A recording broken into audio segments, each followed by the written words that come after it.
Hello and welcome everyone to the Warhammer Meta Chasers, this year's weekly live tournament show where we run down the biggest and best tournaments happening all around the world. I'm joined by Dustin Henshaw. Hello, everybody.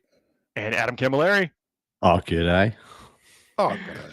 I'm a little Back short on today. his home turf. Recently spent some time, I was going to say here in the States, but we weren't in the States. Well, we both spent some time in Dustin's neck of the woods. My neck of the woods. My neck of the woods, that was like, 2-day drive away. But yeah, we're pretty close. Closer than Dustin than I normally am. That very, very much so, yes. So it seems like everything routed. We're talking about Edmonton in the U.S. Or sorry, the U.S. My goodness, the Warhammer Open up there at GameCon Canada, and it seemed like all the flights routed through Toronto. And when I hit Toronto, it was like instantly spotting Warhammer player, Warhammer player, Warhammer player. I mean, we're very easy to spot in the airports. True. You know? Very true. You can see the nerd vapor rising from their bodies. I'm talking about the army cases and things like that. Of course, it's all the army cases. We're very distinct. We're very distinct. There's a couple of bunch stuff in backpacks, though. All right, a game we haven't played in a little while. Sorry. Well, so we do this live. I want to say what's up to the folks hanging out in Chad and Ergomat. Good to see you, Dorian, Brad-tastic Craft, Erwin, KR. Hey, Steve, Demek Boy, welcome in. Again, sorry we were not live last week, but you could catch us. You want to go catch the replays about what some of us were up to, having a great time, being in the Warhammers. All the Warhammers. Indeed. We have a game we haven't played in some time, where Paul has to guess the distance as the crow flies between two spots. Oh. My hometown, where I live right now, Ballarat, Victoria, Australia, to Dustin's hometown, which is Toronto adjacent. It's like an hour and a half from Toronto, 2 hours. It's an hour away from Toronto, yeah. Yeah, what's the town? Cambridge. Oh. All right. Paul, as the crow flies, how far away are these two things? 7,487 miles. Ooh, a bit shy. A bit shy?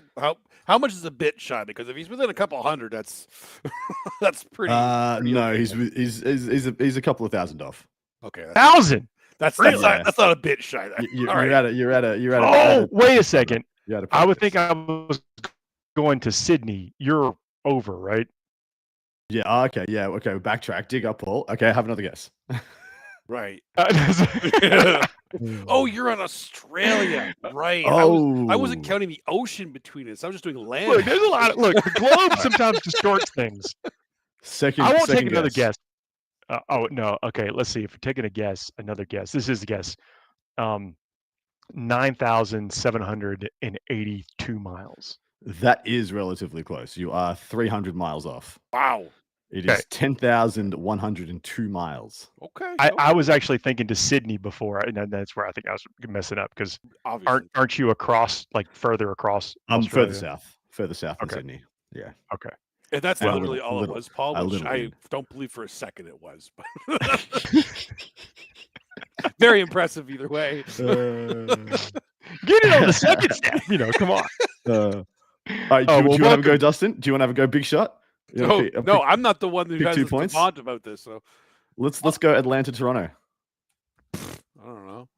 1,600. 1,600. You doing miles or kilometers? Oh, jeez. Now we're getting complicated. Miles.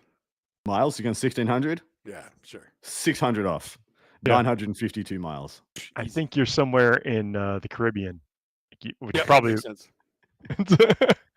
I always think kilometers. I don't know why I said miles, but this is how we do it around here. That's my excuse. We do have I suck at it. We have 2 games to talk to you about this week. We have War Games Con 15 and Mountain West Classic GT. War Games Con is in Austin, Texas.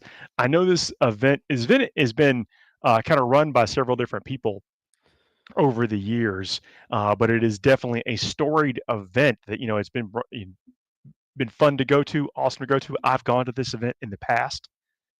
I'm glad to see it's still going. 112 players competing over 6 rounds. Dustin, what are we going to see there? Everybody let me know you can hear Dustin in the comments. Hey, Apparently, it's been trouble hearing me on the podcast. These guys can hear me fine here, so let us know afterwards, because I think I may have found what the issue was. If not, well, back to the drawing board, I guess. But we do have a bunch of factions to look at. So let's see with the Imperial Super faction here. There is 1 Imperial Agent, 2 Sisters of Battle, 4 Custodes, 4 Admech, 3 Astra Militarum, 1 Grey Knight, and 4 Imperial Knights. Space Marines are 6 Astartes, 6 Dark Angels. Is that 0 Space Wolves? Correct. Wow. 9 Blood Angels. Oh, Paul's here for it. 1 Black Templar, 2 Death Watch. Chaos is 5 Chaos Space Marines, 8 T-Suns, 8 Death Guards, 6 World Leaders, 3 Emperor's Children, 5 Demons, and 3 Chaos Knights. Xenos, there's 4 Necrons, 3 Orcs, 3 Tau, 5 Votan. Hive Mind, there's 4 Tyranids, 5 G-Sukkot, outnumbering the Tyranids for the first time in God knows how long. Wow. And Eldari, there's 2 Drukhari and 5 Eldari. I mean, the faction Podium is Blood Angels, topping it off with 9. And then T-Suns and Death Guard right behind them with 8. And then Dark Angels, Astartes, and World Leaders behind them at 6. That is a pure power armor faction Podium. Nailed it on the head. The first thing I was going to say about our faction Podium, there is a theme here. Seeing a theme as 3 Astartes and 3 Chaos Legions. Just that's the whole Podium. That's it. Everything.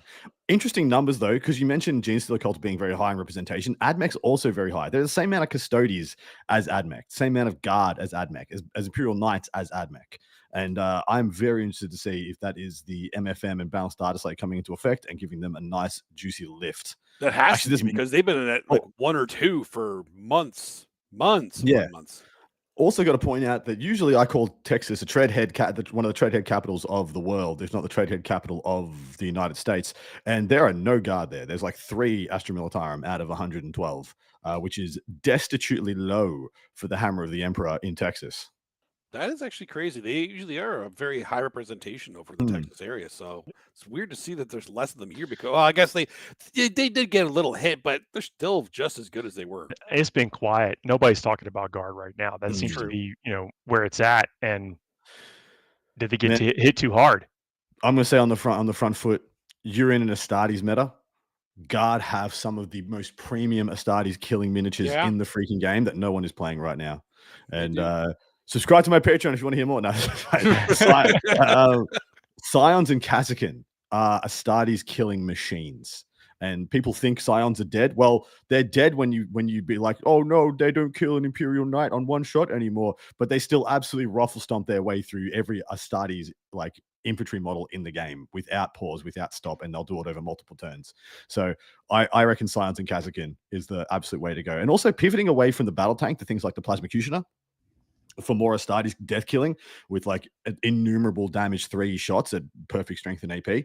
100%. There's so many good things to do with Guard, but people just seem to have, oh no, they took a hit and I'm going to play out something else.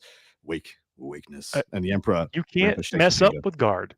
I mean, like, it's kind of, I think it has to be like you have to almost like play perfect. You mess up and get your units out of position, then you kind of get scooped up. Maybe that's where the fear is. Maybe. Also, it is quite interesting. So, when's the Space Wolf Codex out? When's it like official release? This Saturday? Yeah. Right. Is it a Saturday? Yeah. Yeah. So that would make sense that the Space Wolves are getting a little bit of the. Oh yeah. Well, is it just the collector box? I don't know when the solo. Yeah, I don't know whether the official. There's no way it's out this weekend because that 0 Space Wolves is because they're not allowed here. Correct. And so everyone's just been like, well, I'll just play another Astartes until the Wolves, until the Volkov Enrico make their time is nigh.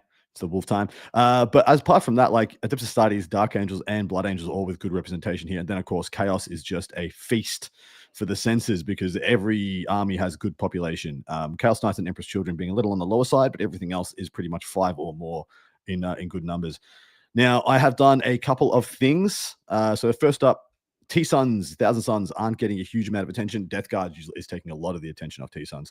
And so seeing as they made this faction Podium, I want to do a breakdown of their detachments. So next slide is all 8 of the T-Suns detachments broken down by what is being taken. We have 4 Warp Meld Pacts, 3 Grand Covens, and 1 Rubrique Phalanx. Now the Warp Meld Pact we know is the Zangor-esque nuanced janky goodness that supercharges the Zangors for +1 hit, +1 to wound, in addition to all the enlightened and the mutilated vortex beasts. The Grand Coven is the reskinned index detachment, so that's the one if you don't really know what to play, just play that one. Same as Death Guard players with Virulent Victorum. And the Rubrique Phalanx is the one that I'm quite high on because it's playing T-Suns the way I think and I like visually T-Suns playing, which is phalanxes of rubrics and Scarab cults, like marching up the table, being indomitable, being all dusty and stuff. But not a bad spread. And I was very happy to see 3 of the detachments being taken in just 8 players. That's not bad. But I mean, Yeah, obviously there's the 3 or 2 that are the favorite ones, the Warp Melt and the Grand Covenant, I think being the more popular ones. The Phalanx, I'm glad that somebody's picking up on that. me too. I think the Phalanx is very strong. I'm worried about the Phalanxes being a bit rough into the meta. If everyone's tooling for Astartes chassis, then it's already kind of, then playing just the Astartes chassis detachment might get a little punitive. The World Mail Pack, though, I think is a general's dream. Like, you get so much juice. You have the ability to play jail strategies. You have the ability to play just OC and point style strategies. You also have the ability to do incredible amounts of jank depending on the terms and conditions that TO's laid down for some of the more nuanced things to do with that detachment. Like, you get targeted, so you kill yourself out of line of sight with your reactive, take D3 mortals ability. Things like that, kill yourself out of combats and rejank, retool, go around, re-rack, all these things. Very, very, very good detachment. But it's one of those attachments where essentially you're just playing toughness 4 goat boys. And if it's going badly, it's going very badly, which is extremely Thousand Suns. That's kind of what they've always been, right? I think that's why they've always been a good teams list. Yeah, correct. Because the T-Suns have always been one of those armies with very red reds, but then everything else is pretty much green. Yeah. And the Warp Mail Pact takes a few more of those reds and turns them green with the ability to put, to jail people up and deny their movement. And due to that, they actually get a bit more agency because that's not a play style that they have ever had, as far as I can tell. Never have they ever had the ability to like really corral their opponent's movement. It's always been they've been the one in the defensive posture, running out, doing some damage, running back, little pinch hitting, having to battle out or teleport out. Yeah, correct. They're using jank to keep themselves safe with only like a handful of like premium assets. The Warp Meld, I think, is just everyone just really excited to play a completely new feel to Thousand Suns. The next slide is one of the top players in attendance, Russell Tassin, one of the top Chaos Space Marine players in the United States. And his list is very new, hence we're looking at it. So Chaos Space Marines, Pact Bound Zealots, 3 Disco Lords, boys. What is it? The start of 9th edition? What's going on? It's almost like they get a points decrease or something? Dude, they got a points decrease in it. Actually, I don't think they got a points increase. They got a decrease. They got an everything increase. They hit harder. Their abilities are better. They move faster. They're more durable with a perma 4 up involved. They just like completely rewrote the I think this is hilarious because literally the week before the Dynasty hit the Stutter Scrub episode that me and Scary talked about, I talked about where Lord Discordance gone. Why is nobody using them? And then suddenly, they're here. They're back. Yep, and they're back. I'm not happy about it. But the two main models that got increased for Chaos Space Marines was Lord Discordance and Vashdor. And Russell's like, win the slam. Let's do it. Because it's Pact Band Zealots, I have denoted the marks being chosen.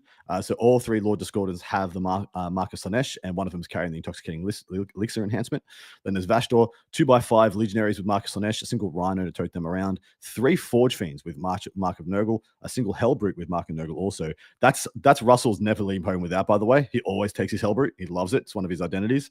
5 Warp Talons, and then he's gone into the allies with 2 Beasts of Nurgle, 3 Nurglings, and 10 Plague Bearers.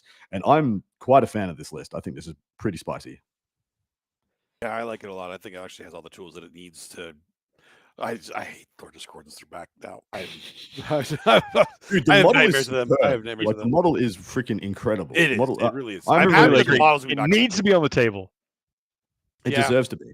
It does. Like, I mean, it's pretty funny if like someone's rocking a what was the Crimson Slaughter versus Dark Angels set called that came out with the start of 8th edition, or no, start of 7th edition? So Crimson Slaughter, Warp something or whatever that had the priest Iron Priest. Sorry, Chaos. Yeah. Something. But seeing like that old push fit Hellbrute up standing next to the Discordance and Vashdor, that's just going to be funny. That's just going to be hilarious. But yeah, triple Forge Fiend, because it's the Astartes meta and you're going to need to smash them, and the Forge Fiends do an excellent job at that. Jank and durability in the form of the Beast of Nurgle and the Plague Bearers should be sticky, and then the Lord Discos, essentially playing very similar to what you would see in War Dog Carnivores. very similar with some other little bits and pieces to do some more, mortar wounds from range into vehicles and such. Also applying some pretty premium debuffs. And then Vashtor for his points. I got to tell you, Vashtor for his points is incredible. He is like a just shy of a Primarch's data sheet. Like he's just shy of a Primarch's value of a data sheet, and he's like 200 points less. He's just straight up like 175. You think he's back on the menu? I think he's superb for the points. I mean, I've been telling people just chuck him in your lists, even when he doesn't have any vehicles and stuff to buff, because he's got deep strike and he's a rapid ingrossing super demon prince. If you want to think about him like that, like you just rapid ingross in your opponent's lines, make him deal with him. He's very durable. He's very good in combat now, and I think he's superb. So now you're going to have discordance with you too, though, right? So exactly, it's going to be even more valuable. Yep. So you can run this list as a bit of a spear tip strike, as the Sons of Horus would, with triple Lord Disco and Vashtor just working this straight up the guts, going straight up the middle, or Vashtor sits back and plays defense for the Forge Fiends while everything else takes the mid board. Either way, I think this works really well. And on that note, time to pick us some winners, gentlemen. I have done our points from last week. Being 2 weeks ago, because Paul and I were away in Edmonton. So the points are updated and it's looking kind of fearsome out there. The gentleman in first place will be picking last. So that means me and Dustin are going to pick first. Dustin, what would you like? I mean, it's hard not to pick the CSM, right? Yeah, it's hard to pick against Russell. So you're going to CSM? I'll go CSM. Do I try and just take Paul off the win and take the Blood Angels? I absolutely do. Don't do it to me. No, they're gone. See you later, mate. No chance. I will Death go Guard Death T-Suds. Guard. You're forcing me. Still in the pile. You're forcing my hand to take Death Guard. Yeah, I mean, that's still a good pick. That's a very strong pick. So what did you go with, mate? Death Guard. Yeah. That's totally fair. All right. Good luck out there, everybody. Mountain West Classic Grand Tournament from Provo, Utah. 129 players, 6-round event that is in the United States, in case anyone needed that info. Good to know. Yep. What are we going to see there? The improvements of action that we are going to see 3 Sisters of Battle, 6 Custodes, 4 Admech again, 4 Astral Militarum, 2 Grey Knights, and 6 Imperial Knights. Space Marines is 3 Adeptus Astartes, 7 Dark Angels, 2 Space Wolves, 13 Blood Angels, 3 Black Templar. Chaos was 3 Chaos Space Marines, 7 T-Suns, 10 Death Guard, 5 World Leaders, 7 Emperor's Children, 7 Demons, and 2 Chaos Knights. Xenons, there's 5 Necrons, 3 Orcs, 6 Tau, and 3 Votan. Hivemind, there's 8 Tyranids, no GSC. Wow. They're all the other one. They're all the other one, apparently. Yeah, they need to outnumber the Nids at one event. So I will say it came up over the weekend that other people theorized that there were just the same GSC players that are popping up all over the world. That was a completely independent conversation. Yep. That just it's true though. It's true. It is the same. It's just popping up everywhere. And then there's just one Eldari. No Drakari, just one Eldari. Wow. That's it. I mean, the faction podium is again Blood Angels topping out with 13, Death Guard behind them with 10, but Tyranids taking third with 8. That's spicy. Really nice. Look at the destitute state of Eldari at this event, at least. Utah is just no Eldari, sans Eldari. Look, I like that a lot. I like that a lot. They're a dying race. They shouldn't be hitting faction podiums. That's just our headcanon. But yeah, they're absolutely abandoned at this event. Doing okay in the previous one. I think it's 5 Eldari there and a couple of Drakari, but absolutely no one in Utah is willing to put their name to it. Paul, Blood Angels, right? Number 1. And, let's do that. Yeah. Little bit of a cliff here. So there was a step down from 9 to 8 to 6 in our previous in the first event. This one, the step down is 13 to 10 to 8. So bit of a cliff there. The Sanguine Cliffs, I think we'll call it if it becomes a thing. But the Blood Angels detachment breakdown for all 13 in representation, 9 Liberator and 4 Angelic Inheritors. Any surprises there, gentlemen? No. Nah. No. I knew I wouldn't come back around to the Liberator Assault Group. Yeah, it was pretty fair enough. I think Inheritors takes a little bit more nuance, but you end up with a more well-rounded resulting list. But a Liberator Assault Group just gets so much stuff, so much value out of it. You get a little bit of everything with the Angelic Inheritors, and I think that we're getting more of the thing that is the lances, the lethals. You can also advance and charge. I mean, there's The only thing you're really missing is bouncing, and you can do that with scouts. And Yep. you know, Yep. I was a little bit surprised in 13 players to not see like one player playing a Gladius or a Stormlance. I still think Stormlance or Blood Angels isn't the worst thing in the world, but you can do better, obviously, in Liberator. But I was surprised just to not see someone taking a little bit of X Factor. Everyone's pretty much sticking to the script. Now, Tyranids, Dustin. Well, I mean, I'm willing to bet. Sorry to jump on this, but I'm willing to bet there's probably like a Ballistus Dreadnought or whatever in these Liberator assault groups or a Gladiator or something like that. So they're probably still spreading over the line a little bit. Well, that's exactly right. Like transports beat Blood Angels pretty convincingly if you can't handle them. Like if you just want to take min-maxed 5-mans of all the value things, you'll just run to somebody playing 6 Sagittars and they'll just have a little giggle at you. Because you're gonna have to trade a unit for every one of my boxes, and that's gonna be bad. But yeah, Dustin, the Tyranids, tell us about this. With the detachment breakdown being 4 Invasion Fleet, 2 Vanguard Onslaught, 2 Subterranean Assault, which is the new detachment that came out. It's not very surprising. I think those are the 3 best and most popular ones out there right now. Invasion Fleet is still the most well-rounded detachment, especially for singles. For singles.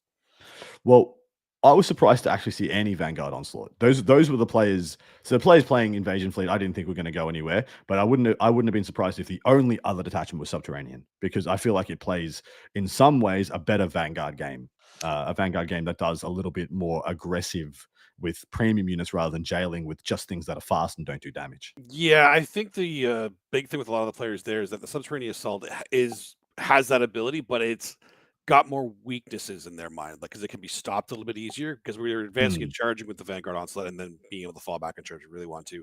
It gives you more pressure on the board, whereas Subterranean Assault, if you go second, you could potentially be zoned out early on, or at least that's the fear. It takes a lot more practice to get that down because there are definitely ways to stop that, but well, in addition, there may be plenty of, I mean, when was the last time you did 2 Morlocks and a Trigon to run a list, right? It's been a long time since you needed those 3 Gribblies to build an archetype. I was so excited to put them back on the table, man. A little bit of hobby lag. So excited to put them back on the table. And I'll tell you right now, and this is going to be an unpopular opinion with all you NID players out there, I'm sorry, but the Trigon is not worth it.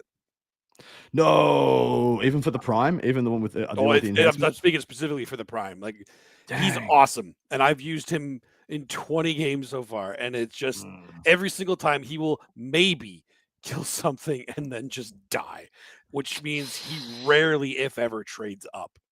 Yeah. So yikes. Rough. And if he fails his charge, he just dies.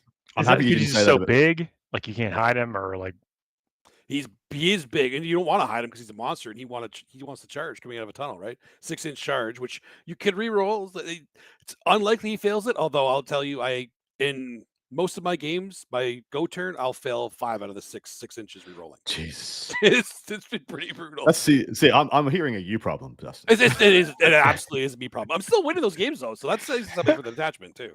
I mean, what you're bringing out of those tunnels does make a difference, but I love that thing, and I will continue to use it right now. It's not worth it. Yeah, so it's in my mind, Vanguard and Subterranean both have pretty gleaming weaknesses. Like, like you said, you go second to Subterranean, your opponent just completely spreads out and just pushes into the middle of the board. They both have very glaring weaknesses. They're opposite kind of weaknesses. Yeah, so correct. It's more like maybe they're reading the meta, what they're going to see there. Maybe it's the models that they have or don't have, or just maybe it's the play style too. Because a lot of those will play into effect. But as you said, Invasion Fleet players will just be Invasion Fleet because it's correct. Still the best. Locked in. The next thing I have done is I went and compiled every model from the 10 Death Guard lists. Now, I went back after, I had a no-show at work, and I'm like, I've got a free hour. Let's do this. And I went back and I removed all the one-offs pretty much. So there was a mad lad who was taking the Land Raider, and there's another one taking the Defiler. There was another one taking the Terrain piece, the Mephitic Magnifier, whatever it is. There was just one Defiler. I mean, I think that is a little because Defilers are, they're thought of as, if you have them, you should be taking them right now. Yeah, the only thing is asking your TO if you must have it on the base, on that giant base that they've said it should be on. If your TO is like, don't worry about it, man. We want you to play with your model. We'll have a more enjoyable time with your model. If they're saying you must play it on a base, I think you're going to have to do some real hard work on your deployments and your movements to make it a problem. Yeah. All right, let's hit that slide though. So this is with the exception of the one-offs, every unit being taken in all 10 of the Death Guard lists starts off with only 2 Mortarians out of 10 potential, 3 Typhus, 8 Biological Putrefiers, which is pretty much almost 1 per, although I think that was one list I was taking 2, 5 Demon Princes, so half the players are taking Demon Prince, 16 Lord Contagions, which averages at, almost 2 per list, 9 Lords of Virulence, they're almost 1 per list, 8 Malignant Plaguecasters as well, 6 Tallimans, 7 units of 10 Plague Marines, and I will let you know there wasn't a single list that had more than 1 unit of 10 Plague Marines, so 7 lists have a single unit of 10, 4 units of 5 Plague Marines, 7 Rhinos, and they're the same, they're all pretty much one-offs, the list only have 1 Rhino, and what's surprising to see that there's at least 3 units of, there was a Rhino for each one of the 10 mans. So every army that took a unit of 10 Plague Marines, you must pay the Rhino tax as well. 4 units of 10 Blightlord Terminators. There's one army that had 2 units of Blightlord Terminators, and then so there's 3 total armies that took Blightlords. 2 units of 2 Chaos Spawn, which is actually in the lower numbers for me. I wouldn't be surprised to see more Spawn. And then 27 freaking Plague Drones with Blight launchers, with the heavy Blight launchers. That's not max, though. It's not max of 30 that Who's could have been taken. Who's the mad But it is pretty much. No, I think every list had them. I just think some lists only had 2. Yeah, that's exactly right. Some lists only had 2, and one list had 1. Apart from that, everyone had 3. 2 Plague Drones with Flesh Mowers. They were in the same list. 4 single Mephitic Blight Haulers, and then 3 units of 2 Blight Haulers. So pretty much every list having Blight Haulers, just about. 2 Plague Burst Crawlers, which is low on the PBC count. I wouldn't be surprised to see about half the lists towing PBCs, and they were in the same list. And then 19 units of 10 Poxwalkers. So pretty much almost 2 units of 10 Poxwalkers per list. That makes sense. And that is the breakdown, boys. What do we think? Any surprises there? My first one off the cuff was I wouldn't have been surprised to see closer to 5 Mortarians taken in 10 lists. Yeah, it's a low. Actually, it's a low Typhus count to me. It's a relatively low Typhus count as well. I mean, I think the Lord Contagion is kind of just better than Typhus. Yeah. If you're taking the Terminator detachment, then absolutely Typhus makes it in. But if you're not spamming the Termies, like most people were taking 2 Lords of Contagion for their 2x3, and then maybe a Virulence for the third one. Right. Okay. Yeah. That makes sense. Like Typhus and Plaguecasters can join Poxwalkers. I mean, I am surprised to not see more Typhus in there for sure. I guess the thing that jumps out to me, and I know we mentioned this in here, is not more spawn. I would have expected 2 or 3 more 2x2 spawns. Yeah, same. Because to me, they are Poxwalkers that stick around. They're like little beasts of Nurgle. They're like utility units that have the chance to survive a single, shooting activation from your opponent. So I don't mind the spawn in the lists, but man, it just feels like if you are playing the game at the moment, you need to have Death Shroud and Plague Drone solutions, because they are just taken everywhere all the time. 20 units of Death Shroud Terminators, averaging to 2x3 per army, some of which had 3 units, some of which had 1 unit, but most of them had 2 units. And then the Plague Drones, those are the numbers that should be telling everybody what they need to know to meta against. Yeah, no kidding. Just high toughness MSU light vehicles. Like you need to be ready to play against a lot of light vehicles. In past that, the Mephitic Blight Haulers are in great number as well. So same profile pretty much. If you're targeting the blow drones, usually you've got that same solution will be there for the Mephitics. Even just the ability to pop like transports and stuff, that kind of leans into that as well. So you just, in every list, you got to be ready to be able to pop transports. And I think that kind of that'll help you deal with this kind of MSU as well. What was that? What was Dorian just said there? I can't quite read it. Vanguard still has better stats. It's the strats, better strats. And I thought he was dissing my stats. I was about to go off wild. You were about to turn my hat around. No, Vanguard would do that to us. Vanguard does still have better stats, yes. You come into my house. No, absolutely no problems, Dorian. Typhus in low numbers. The generic, also the Demon Princes. I would not have been surprised to see like 10 Demon Princes. To be honest, because even if you're not playing Virulent Victorium and have the Revoltingly Resilient enhancement, the Demon Prince is still fantastic. Oh, that's a great point. And no Demon Princes with wings either, I guess. So that's just all the walking Demon Princes, or is that total across? All walking Demon Princes, or the Wince, as we like to call it. Yep, it's Walker Prince's Ranger. It is, and we say those names. I say the Wince because that's what Dustin does when I say it. All right, and that is the event, boys. Time to pick some winners. Once again, Paul's not going first. So Adam goes first. Am I going to be nice and not take Blood Angels? I am. I'm going to take Death Guard. Paul, sorry, Dustin. What would you like? Are you going to do it to him this time? Take the Dark Angels? No, I'll do T-Sons. That's not a bad call. I thought Blood you Angels. I want to pick Nids, but it's too soon. I think it's too soon. I really think. I'm really surprised there aren't more of the subterranean assault. Like, I know we talked about that, but like those are it creates a situation that probably not everyone has encountered yet. Yeah, and it is. I will say it is ridiculously fun to play. Well, I'd also say that maybe people are waiting to get their hands on the new lictors before they commit. Raveners. Those ones. The one you just said. Honestly, I don't even think the Raveners make it into that list. The old Raveners are better for it. Wow. Yeah. Good goals. Yeah, fair. The new lictors, or new lictors. Now you got me doing it too. New Raveners, the hyper adapted ones, and this is my hot take on them. I think they're better suited for Final Day than Tyranids in general. Interesting. They are money in Final Day, absolute money. They give you everything you need to unlock everything in the. They're just. Fair enough. Nice. Well, look, this is the part in the show where we start to talk about silly stuff. So if you are here for the 40K, know that sometimes the next segment has very little to do with 40K. But while you're here, go ahead and hit that subscribe button. If you haven't already, please leave us a 5-star review. Those are the hassle-free ways you can interact with the show. If you want more content, we do a follow-up show for our tier 2 Patreon subscribers and above, where we take a look back at this. So you've heard Adam talk about points, and maybe somebody's in the lead. I still haven't figured out exactly who it is, but somebody's in the lead as far as point goes. But we look and see at the how we predicted the winners from the previous events and go over like the high rank list or novel list that did really well and break down those lists, and also break down each other over the course of about a half-hour show. We'll definitely break down each other. Yeah. Yeah. But if you're curious about that, hit us up on Patreon. That is one of the ways to support the show. But every tier over there is awesome. Every interaction with the show is awesome. Like I mentioned, we do this live at 9 p.m. Eastern time each and every Thursday, unless we're traveling. And it'd be great if y'all come join us here in the chat. We have an amazing, absolutely amazing chat community. A couple of weeks ago, we crowned the best movie of all time. We did. Uncontested completely. It was actually, I mean, look, we gave some votes in our heart, but I think that the way it shook out, everyone is fine with. Everyone on the planet would be fine with. Yeah. I don't think, but yeah. Everyone on the planet. We've already, 100%. Case closed.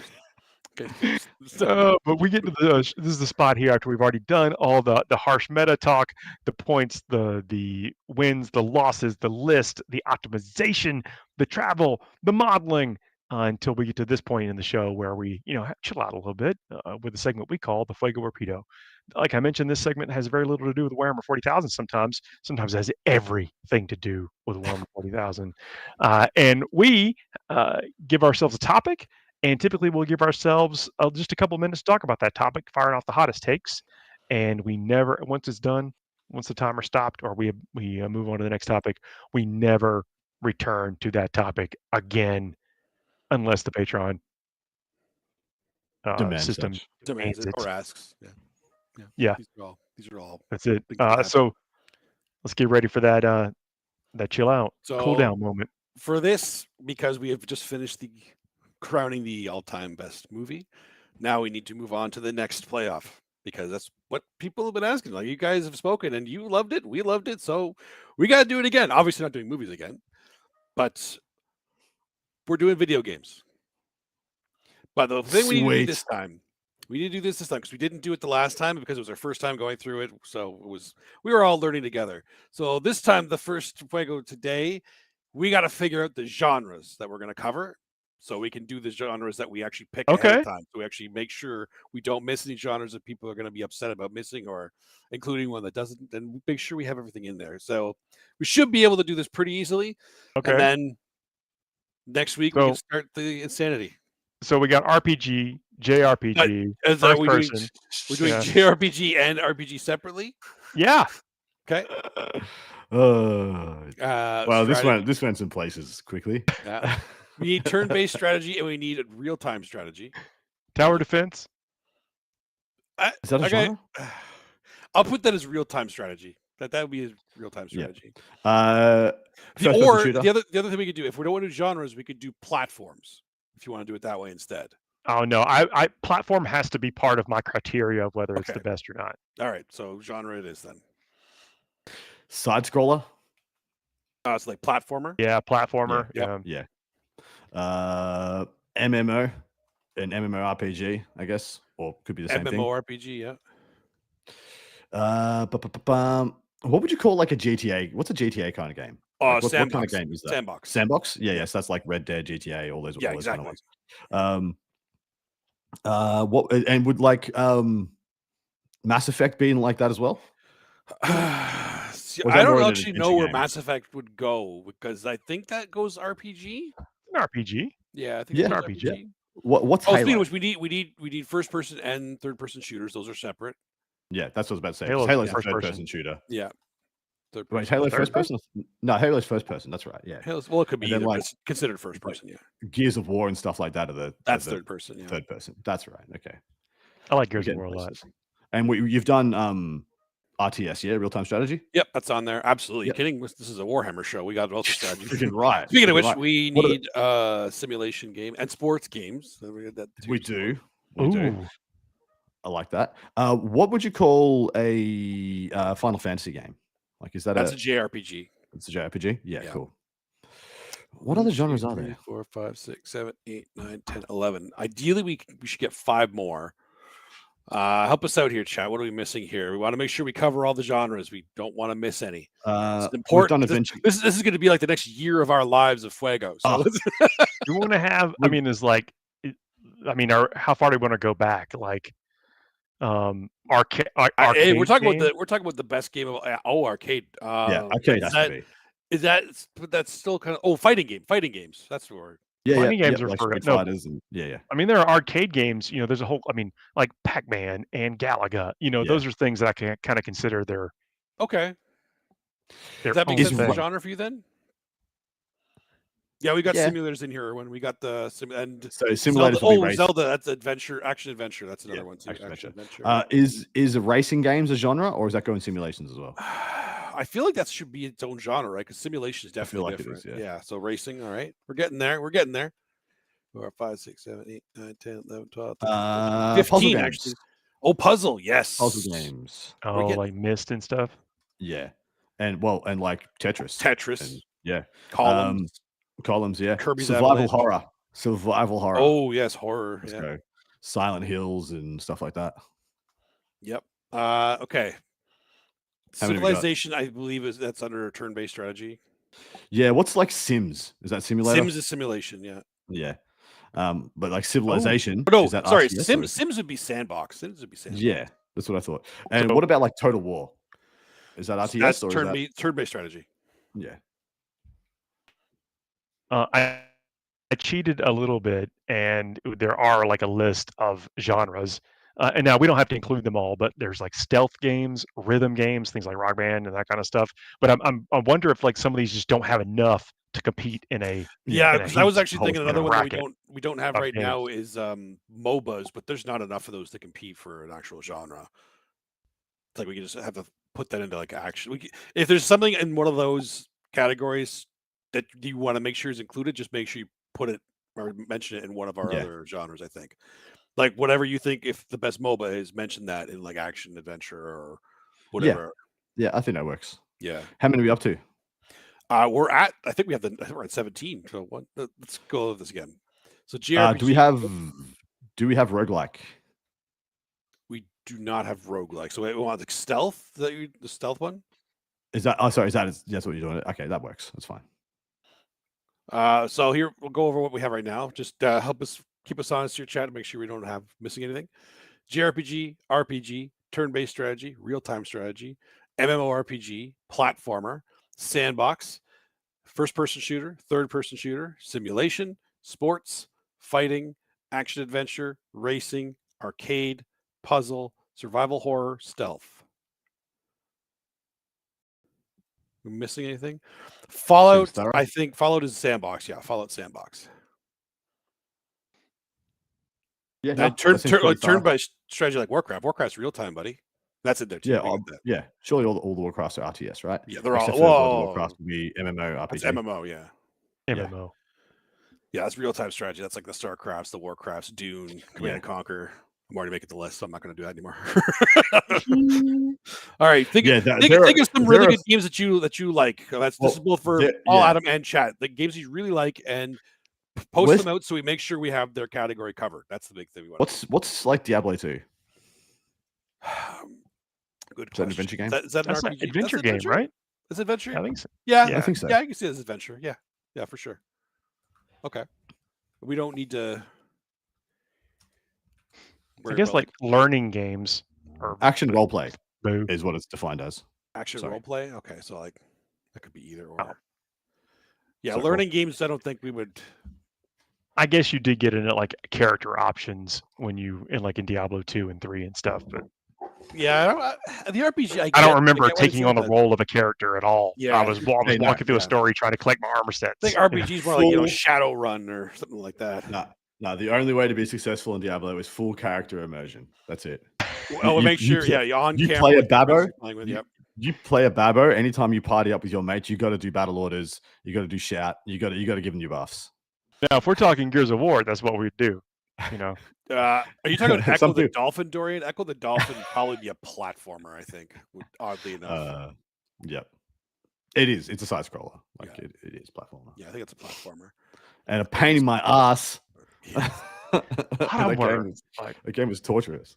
A lot of I will say that I don't think people that if you're starting your video game journey now, you'd never be able to play some of those games from the past. You just what is just demonology, sorcery? The savagery of the terrible controls we were jammed with, and the awful game design, and literally levels built to break you. But guys. No updates and no load times. Okay, let's talk about subscriptions. Yeah, just put it in and play. Mm-hmm. Oh, those were the days. It is. You bought a game, you own that game in perpetuity until you break it. You just need to blow on the cartridge every now and then, and she's good to go. Exactly. It's easy. Didn't have to worry about the specs of your whatever and the simulated car driving, flying. Yeah, we got that in simulation or racing, depending on which way we go with that one. KR in the chat talking about floppy disk. I used to pick what game I would get from the computer store by how heavy the box was, because it meant it had more discs or a better manual or something in it. Close, Joel. Close. Up, down, left, right. BA start. That's the Konami code. Yes, I still know it off by heart. I put in that code so many times. Serious Sam. I'm not sure what that one would be. So let's see. 1, 2, 3. Serious Sam is a great time, but Serious Sam is a FPS. 15, 16, 17, 18. We have 18. So ideally we want 16 because that'll be a perfect. Oh, we could condense a couple of those down. I think JRPG and RPG can go in the same one, can't they? I think they can. Oh no, we all know all disagree. Wait a second. What do you think is the top of that genre anyway? The top of that genre is all the JRPGs. So do not even stress. If we condense them both, it's still likely Final Fantasy. That's I just don't people thinking that I think they're the same. That's a good point. So JRPG is going to be its own battle. I'm just worried about what we fill RPGs with.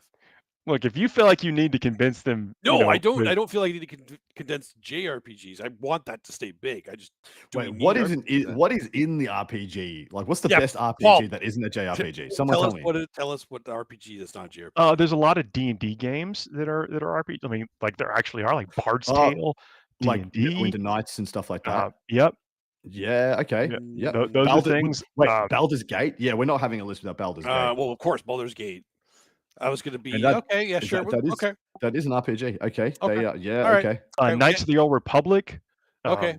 Yeah. Now I know where you're going with it. Okay. I mean, all right. So if you feel like you feel, we're moving on. We're moving on. I just don't want anybody thinking that I think it needs to be one category. Okay. So in that case, do we ditch the MMORPG? Because I don't think we need to fill a list of MMORPGs. We can throw them into the RPGs then, right? That's fair. There's like 3 that are, Like are 3 that could go contenders. in the RPG category. And it's World of Warcraft is the number one, and no one's ever going to for the longevity of the game. No one can actually say any otherwise. So, which is unfortunate because it's actually get rid of that one. Let's see if we can get rid of one more. Then it's a platformer. Yeah.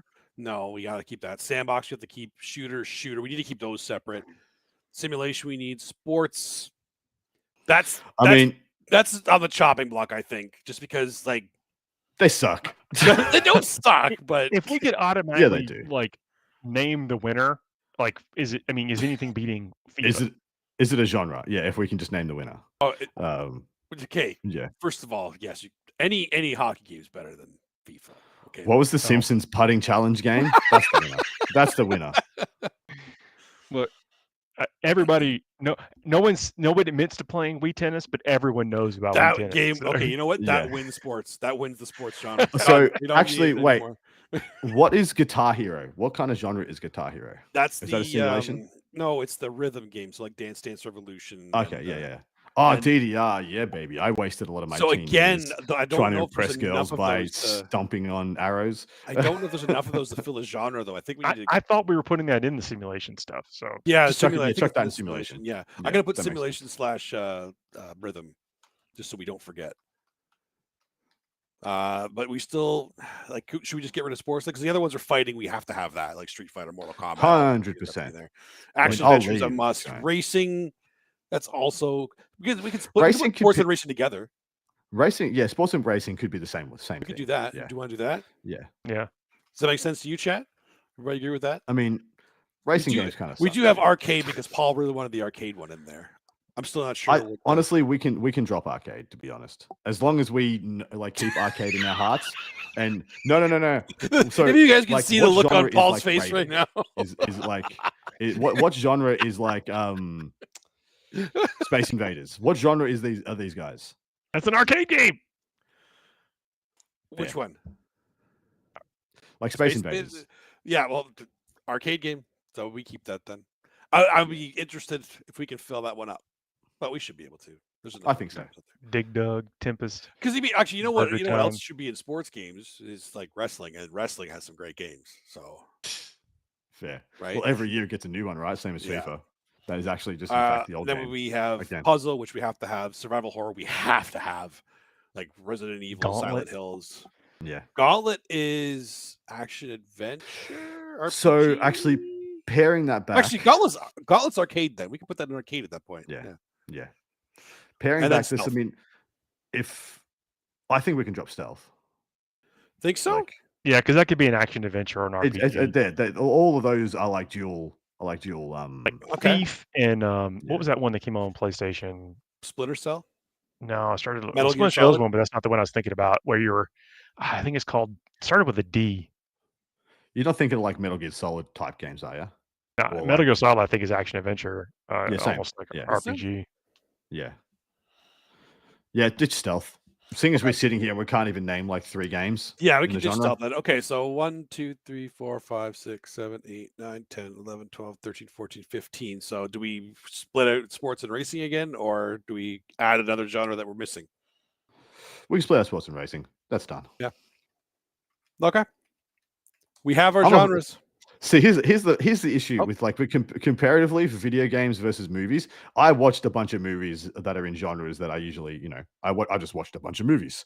I don't go and buy a video game that I don't think I'll enjoy. Whereas I'll sit there and watch a 2-hour experience, and then at the end of that movie, be like, oh yeah, fair enough. I'm not going to go out and buy like a $30, $40 game, especially when I was a young fella, in a genre that I didn't especially love. And so racing games for me are going to be quite hard because that's the I other don't reason know we want if to I've make sure we played put any of them them together, right? Because if we do that, that'll be easier for us to fill it out. So it just means we need to have another one in there. Yeah. So I don't mind having that together because again, we got a couple of weeks before we have to figure that out. Yeah. Okay. You know what? We'll leave one to we have the same thing we did. Leave one to the patrons. The left one for the patrons there. Patrons can fill up one of these lists. There we go. There you go. Everybody in patron, you guys can help fill that last list. Done. Oh, we got it. Well, look. This has been a great show. Thank you all very much for the patience with us last week. Thanks a lot for hanging out with us this week and continuing to support us in any way you can. The likes, the thumbs up, the comments, it all means a lot. That's it for this week, and we will be back next week. We're going to kick off what will be a contentious Fuego, series of Fuegos, friendships will be tested. He goes, we'll be crushed. I have very strong opinions on video games, so Yeah, I think we're all Trying to gonna. combine genres. I don't know, man. No, of course, I know. It's going to be very difficult, but I'm looking forward to it. See how we do, see how y'all do. Make sure you get your voices heard. See y'all next week, everybody. We'll see you soon. Boy.